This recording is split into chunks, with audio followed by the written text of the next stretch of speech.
Pardon, c'est Madame Bertrand.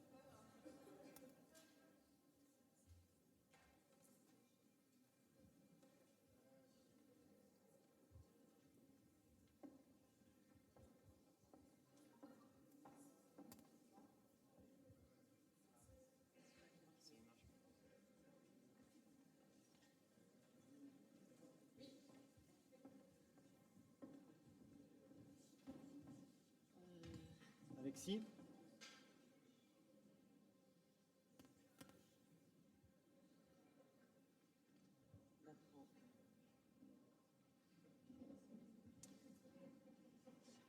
Bonjour à tous. Donc, Monsieur Bertrand, donc c'est plutôt Madame Bertrand, donc société Imagéo. Je suis accompagnée donc de Jean Luchier et on a décidé de vous parler d'un projet qu'on mène avec le syndicat départemental des eaux de la Manche depuis 3 ans maintenant, qui est un projet en fait de recherche et développement qui vise à utiliser des modèles d'intelligence artificielle pour faire de la prévision du niveau des nappes. Donc on est en phase d'expérimentation sur ce sujet-là.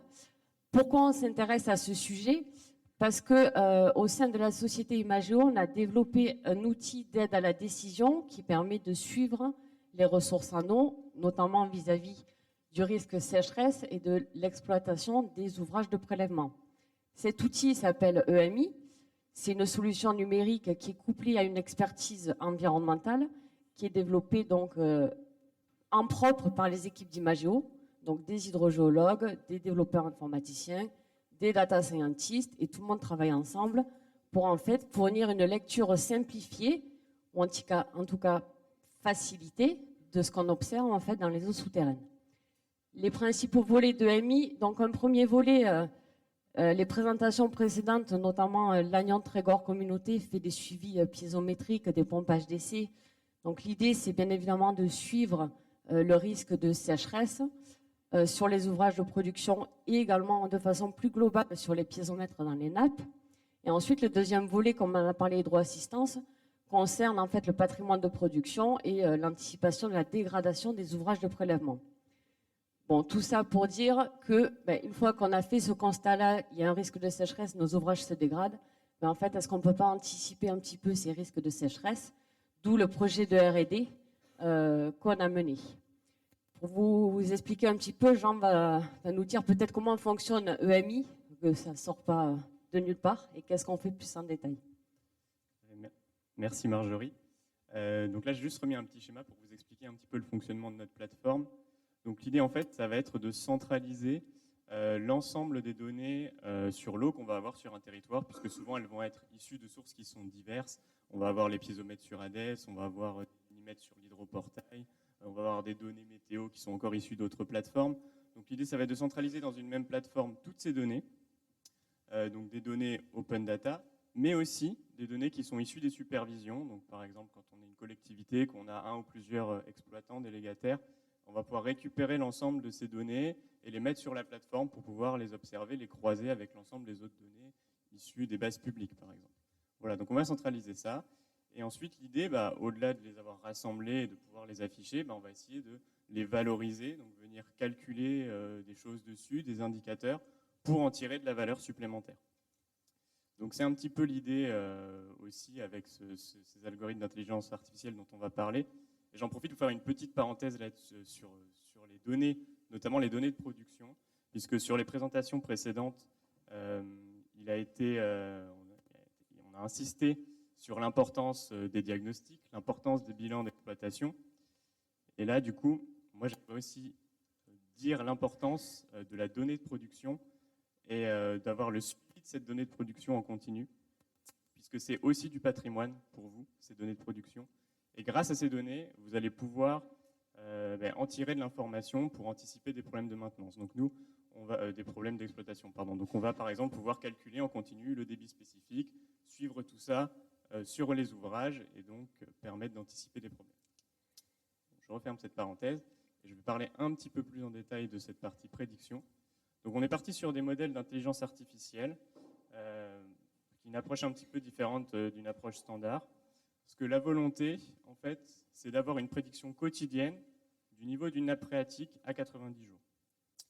Pour avoir une plateforme qui calcule quotidiennement cette prédiction à 90 jours, et ce sur 20, 30, 40 piézomètres. Vous imaginez bien que si j'ai un modèle numérique aux éléments finis, je ne vais pas pouvoir le faire, à moins d'avoir les serveurs de la NASA derrière moi. Et comme je n'ai pas les serveurs de la NASA derrière moi, je peux utiliser l'intelligence artificielle qui est en fait beaucoup plus frugale. Donc c'était l'idée. Et l'objectif idéal étant d'arriver donc aux courbes que vous voyez ici, c'est-à-dire la courbe du niveau piézométrique qui est mesurée, celle qui est en trait continu, et la prédiction donc qui est en trait pointillé, avec, comme vous le voyez, plusieurs scénarios possibles. Donc ça, c'est l'objectif qui est visé dans ce projet de R&D qu'on mène depuis 3 ans. Tout à fait. Donc je passe assez rapidement sur le fonctionnement. Donc quand on vient faire un modèle d'intelligence artificielle, je ne suis pas data scientist, mais je vais essayer de résumer ça. On n'a pas la même approche que pour un modèle physique. Ce qu'on va faire, c'est qu'on va rassembler l'ensemble des variables explicatives pour la variable qu'on souhaite prédire, en l'occurrence le niveau de la nappe, et on vient faire ce qu'on appelle du feature engineering. Ça veut dire qu'on va utiliser ces variables pour faire des opérations dessus, des moyennes glissantes, des sommes, pour essayer de les transformer un petit peu et de voir si elles permettent de mieux expliquer la variable qu'on souhaite prédire, en l'occurrence, encore une fois, le niveau d'une nappe. Ensuite, on a une étape de calibration. On va utiliser les différents algorithmes pour essayer de les calibrer correctement. Et ensuite, eh bien, là, pour le coup, comme un modèle physique, on va mesurer la performance du modèle sur un jeu de tests que le modèle ne connaît pas, et on va mesurer sa performance.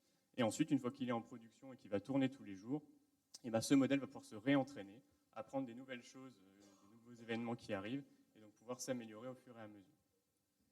Voilà un peu l'idée. Bon, du coup, au niveau des features, je pense que là, je ne vous apprendrai rien de nouveau. Hein. On a utilisé des variables qui sont assez standards pour essayer d'expliquer la variation du niveau d'une nappe. On utilise des données qui sont disponibles publiquement, c'est quand même aussi un petit peu la contrainte. Donc on va pouvoir récupérer les débits des cours d'eau, ça on les a. On va pouvoir récupérer des données météo issues de l'Institut européen, le CMWF, et puis les niveaux piézométriques issus d'ADES. Voilà, donc un petit peu toutes ces données-là. Et ensuite, on va faire une première série de modèles, qui sont des modèles de machine learning. Donc ça, c'est pour les 20 premiers jours. Et en fait, on va avoir 20 modèles différents qui chacun vont vouloir prédire bien le niveau de la nappe à J+1, J+2, J+3, J+10. Et donc là, je voulais juste vous montrer qu'en fait, en fonction des jours, l'importance de chacune des variables change énormément. À J+10, on a encore l'influence de la pluviométrie parce qu'on a des prévisions météo qui vont jusqu'à 10 jours. Par contre, quand on arrive à J+20, là, le modèle il commence à être un petit peu plus perdu. Et on va dire il se base surtout sur la température, par exemple ici, pour essayer de prédire ce qui se passe. Et l'influence de la pluie est moins importante. Et à partir de J+20, c'est là où il commence à être moins performant. Et donc on va devoir utiliser des autres modèles, donc j'en parle juste après. Donc brièvement, qu'est-ce qu'on utilise comme modèle? On utilise des réseaux de neurones artificiels. Réseaux de neurones, c'est des modèles qui simulent un petit peu le fonctionnement d'un cerveau humain, pour simplifier. Et on utilise des modèles de gradient boosting. Donc là, on va dire que c'est une succession de modèles un peu plus simples, en l'occurrence des arbres de décision. C'est des modèles purement mathématiques. Voilà. Donc à J+10, par exemple, on arrive quand même à avoir des performances qui sont intéressantes. On a un R carré de 0,97 sur la prédiction à J+10 sur ce piézomètre en particulier. Donc là, vous voyez ici en bleu l'observation et en rouge la prédiction.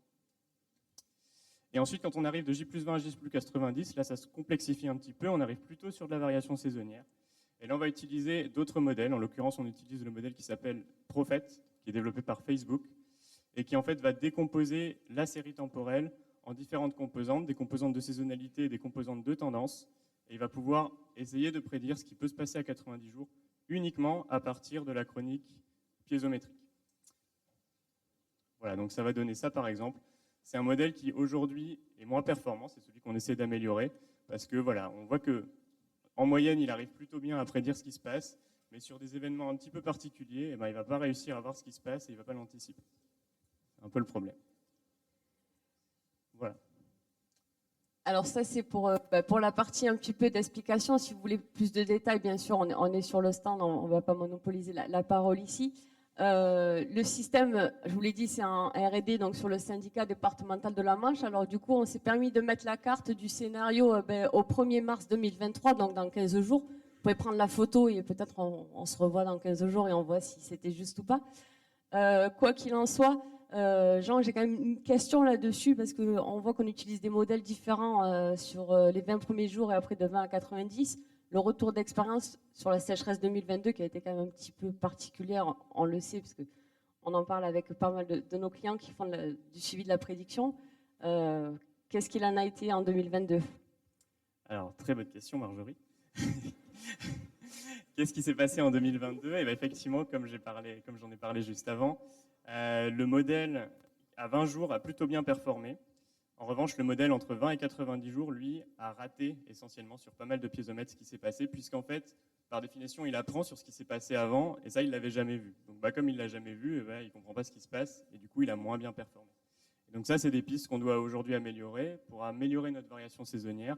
Aujourd'hui, elle ne prend pas en compte de scénarios climatiques, ou de scénarios météorologiques. Donc ça, c'est des choses sur lesquelles on va travailler. Je peux conclure en disant qu'on va on va ouvrir une thèse sur ce sujet-là en particulier, une thèse CIFRE, et on va travailler avec l'école des mines d'Alès pour continuer à creuser ce sujet qui est très important pour nous. Voilà. Je vous remercie de votre attention. Merci. Merci.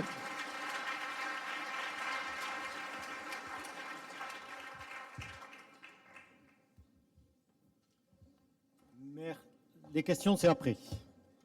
Merci. Maintenant, direction la Côte d'Azur avec l'outil Vigisec et Madame, j'espère que je ne vais pas écorcher votre nom, Alchulet et Monsieur Billot.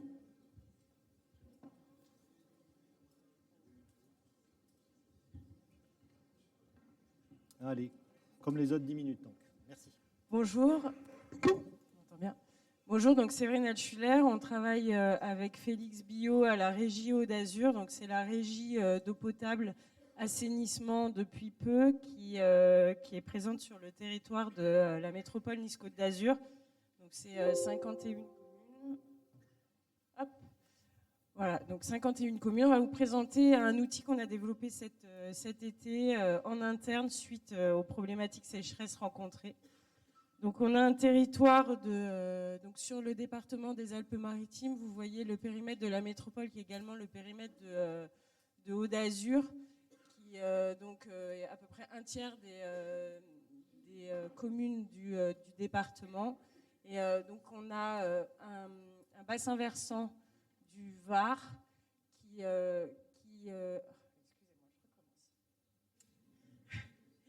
donc on a un périmètre de la métropole de 51 communes qui part du haut du bassin versant du Var. Donc on a la Tinée, la Vésubie et la plaine du Var, la basse vallée du Var. Donc le bassin versant fait à peu près 3000 km². Le haut du bassin versant est à 3600 mètres d'altitude et le bas à 0 avec la mer. Donc on a des problématiques très différentes entre le haut pays et le bas avec le littoral, et donc des contrastes d'urbanisation et de densité de population qui sont très forts, avec une affluence touristique aussi l'été qui est très importante sur la partie littorale. Et donc là, on va vous présenter plutôt la partie basse. Donc la partie haute, on est sur des montagnes. La partie basse, on est vraiment en plaine. On a 20 km de nappe alluviale. On se concentrera là-dessus. Donc on a 7 champs captants.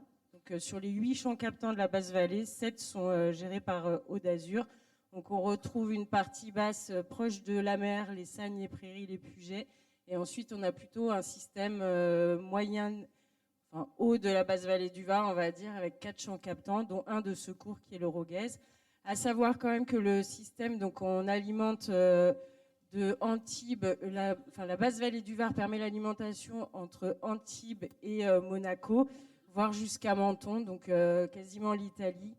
Le système normal d'alimentation est par le canal de la Vésubie, donc l'eau est prélevée à Utel et descend de façon gravitaire pour alimenter le littoral. Mais en complément, on a donc des champs captants et on va se concentrer sur ces champs captants.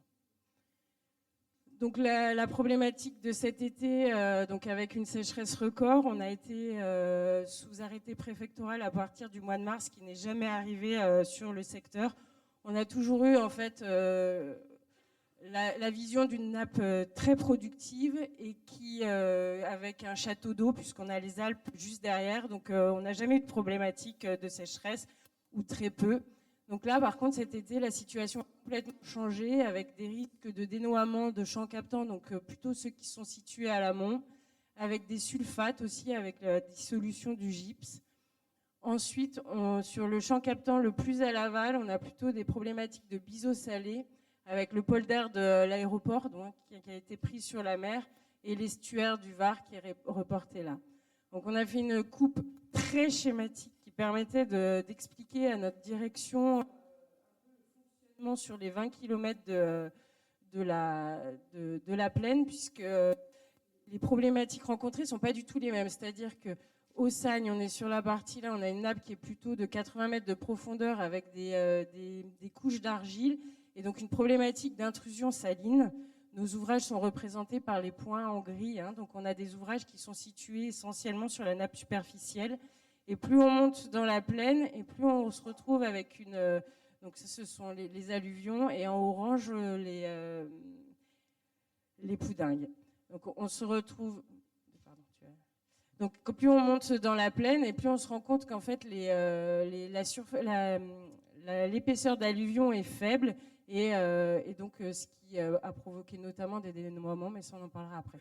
Ensuite ici, on a une confluence avec un épaississement, mais d'autres problèmes de variabilité. Surtout, nous n'avons pas d'ouvrage de production sur ce secteur-là. Donc 2 mots sur la sécheresse pour décrire un petit peu plus précisément ce qu'on a observé dans les Alpes-Maritimes. On a eu un déficit pluviométrique très très important avec 50-60% de déficit pluviométrique sur l'année hydrologique 2021-2022.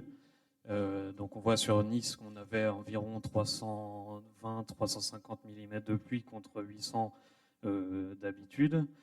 Ça a engendré, du coup, on a eu 2 étiages successifs très marqués et très longs, un hivernal et puis un estival avec peu de réapport par les fonds des neiges, puisqu'on est en régime pluvio-nival ici, sur le territoire.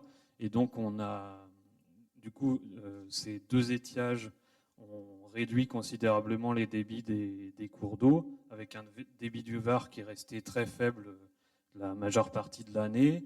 Et comme la nappe du Var, qui est donc une ressource stratégique pour l'alimentation en eau potable notamment, elle est directement connectée avec elle est en interaction permanente avec le fleuve Var et elle est réalimentée principalement par ce fleuve.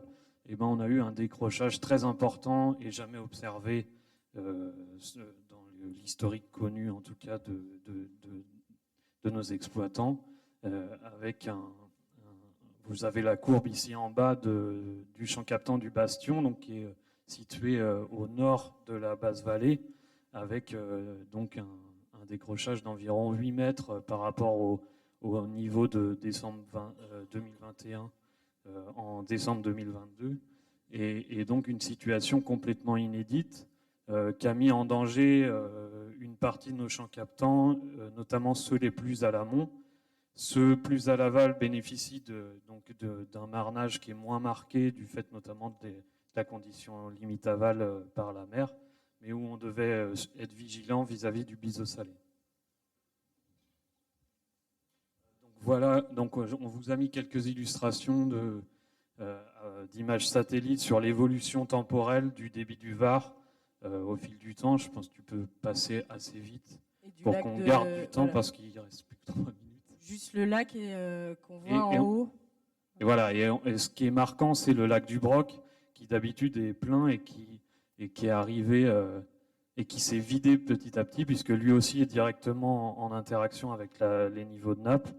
Et donc, on est arrivé en décembre 2022 avec un lac presque à sec et des grosses problématiques aussi écosystémiques qui ont été occasionnées par cette sécheresse. Donc voilà le lac avant et le lac après. Donc l'anticipation, la connaissance, avant, on avait, en fait, donc la régie est très récente, 2015, on avait différents exploitants, et puis finalement, on avait des plans, on ne faisait pas les diagnostics décennaux, ils n'ont pas été faits, donc on n'avait pas de plan de courage, pas de coupe, pas de code de crépine, ni des pompes, ni des ouvrages, position des sauts de piézométriques inconnus. Donc la consultation des données était sur la supervision, donc avec des informations très éparses, pas d'unicité d'information et pas de visualisation partagée, hein. Donc chaque exploitant exploite son propre champ captant et regarde ses propres données sans vision globale, et une organisation donc avec une situation inédite. Et on avait plutôt anticipé des problématiques sur le OPI plutôt que sur la nappe du Var, puisqu'elle ne posait pas de problème. Donc mis en œuvre, on a mis sur le volet patrimonial donc des reconnaissances par drone. On a acheté un petit drone qu'on a envoyé dans les puits, puisqu'on a un certain nombre de puits. Donc ça nous a permis aussi de voir l'état de corrosion de nos pompes ou de nos ouvrages. On a fait des levées topographiques pour tout recaler en mètre NGF et pour avoir une vision un peu plus globale de tout ce qui se passait dans la plaine du Var, à savoir que les 7 champs captants ont des exploitants différents. Donc on a donc mis en œuvre une consolidation des données, mise en place d'une plateforme, création de graphiques standardisés. Et en fait, on a mis en place aussi des groupes de pilotage où on a partagé les données avec les différents exploitants. Donc voici un résultat du travail conséquent qui a été mis en œuvre avec une interface qui a été construite pour rassembler les données et fournir aux exploitants ou aux services support ou même à la direction des éléments simplifiés et visuels, temps réel, pour qu'ils puissent suivre l'évolution du niveau de nappe et de l'exploitation des champs captants au fur et à mesure du temps et donc de l'avancée de la sécheresse. Donc vous voyez ici un menu avec à gauche avec plusieurs tableaux de bord consultables, des indicateurs de risque qui sont calculés à partir des informations qu'on collecte et de la connaissance patrimoniale de nos champs captants. On a aussi des points cartographiques et des consultations tabulaires. Et puis sur la droite, une visualisation simplifiée et hebdomadaire, donc un suivi qui est diffusé en interne. Donc cet outil-là, il est diffusé, il est construit via R et l'outil et le package de la librairie Shiny. Tu peux passer la slide suivante. Il est mis à jour automatiquement, il est donc déployé sur des serveurs internes et mis à disposition via un système de consultation via navigateur web. Il intègre et il est capable d'aller chercher différentes sources de données et donc il est adaptable et évolutif et on essaie de l'enrichir et de le maintenir à jour et de développer ses fonctionnalités, voire de développer de nouveaux tableaux de bord sur d'autres thématiques que la ressource. Je pense que... Et juste en conclusion, il a donc permis le suivi, le partage d'informations et du coup de trouver des solutions. En fait, on voyait le niveau de la crépine en fonction du niveau d'eau. Donc on voyait bien que le niveau d'eau se rapprochait des crépines, ce qui nous a posé des questions. On est allé revoir, vérifier déjà qu'on avait bien les niveaux de crépine. On a abaissé des pompes. Et puis on a des projets, donc on a mis en place des sondages de reconnaissance pour voir s'il n'était pas possible pour l'été 2023 de faire des ouvrages plus profonds pour éviter, en tout cas pour l'année 2023, cette situation.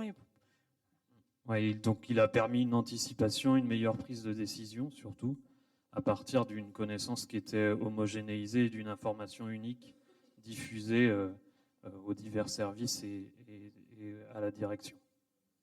Merci. Merci. Je vais prendre le micro. Restez là. On enchaîne sur 5 minutes de questions. Donc, est-ce que les représentants d'Imagéo peuvent revenir sur l'estrade? Et j'ai une première question ici à droite.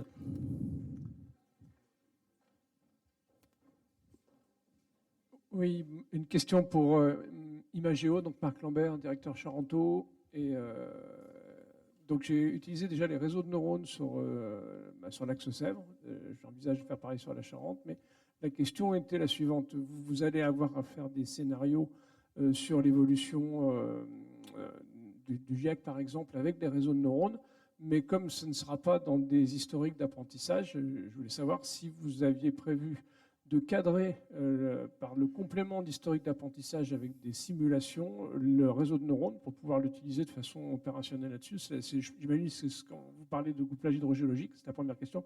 Deuxième question, les outils réseaux de neurones que vous utilisez, est-ce que c'est des réseaux de neurones dynamiques? Est-ce que c'est des choses qui sont sous des bibliothèques, licences sous R ou des choses comme ça? Ou est-ce que c'est des choses développées en interne? Voilà, merci. Alors, par rapport à la première question, oui, effectivement, c'est un peu ce que je disais en conclusion. On va devoir utiliser d'autres approches pour prédire à plus grande échéance, donc potentiellement utiliser des scénarios météorologiques. Après, il faut voir qu'on n'utilise pas, aujourd'hui, on n'utilise pas les réseaux de neurones pour faire la prédiction à long terme, on l'utilise qu'à 20 jours. Ça pourra peut-être changer, hein, c'est assez ouvert. Mais oui, en tout cas, il faut qu'on change cette approche-là. Ensuite, pour la deuxième question, on utilise des algorithmes qui sont ouverts. Donc, en l'occurrence, on travaille sur Python pour ces technos-là et avec le package scikit-learn et TensorFlow, si je ne dis pas de bêtises. Voilà. Ça répond à votre question? Très bien. Merci. Question suivante, au fond. Bonjour, merci. Donc c'est Florence Abetz. J'ai une question pour la métropole de Nice. Je suis assez impressionnée du travail que vous avez mené et je me demandais à partir de quand, comme finalement la situation était vite inquiétante, à partir de quand vous avez commencé à travailler pour mettre en place tout ce système? Oui, alors c'est vrai qu'on n'a pas parlé de la temporalité. On a eu un système en tension dès les mois de février-mars et avec des actions qui ont été engagées à partir de mars, avec une première version d'applicatif qui a été développée très très rapidement parce qu'on avait déjà des ressources qui étaient capables de développer ce type d'outils-là. Et en parallèle, on a engagé des groupes de travail et des investigations terrain pour fiabiliser l'information et enrichir l'applicatif petit à petit. Donc l'applicatif en lui-même et une version simplifiée a été développée en à peu près une quinzaine de jours, un mois avec les premières validations. Et ensuite, les investigations terrain et les travaux avec l'exploitation, le service ressources se sont faits au fil du temps entre mars et juin, juillet, voilà, à peu près. Merci. Et on est toujours en cours d'amélioration, évidemment. Merci. On a encore le temps pour 2 questions courtes. Merci de vous présenter. Oui, Bernard Barraquet. J'interviendrai en fin d'après-midi. Ma question, c'est sur le avant-après, la création de Aude Azur. Est-ce que votre travail aurait pu être fait s'il n'y avait pas Aude Azur?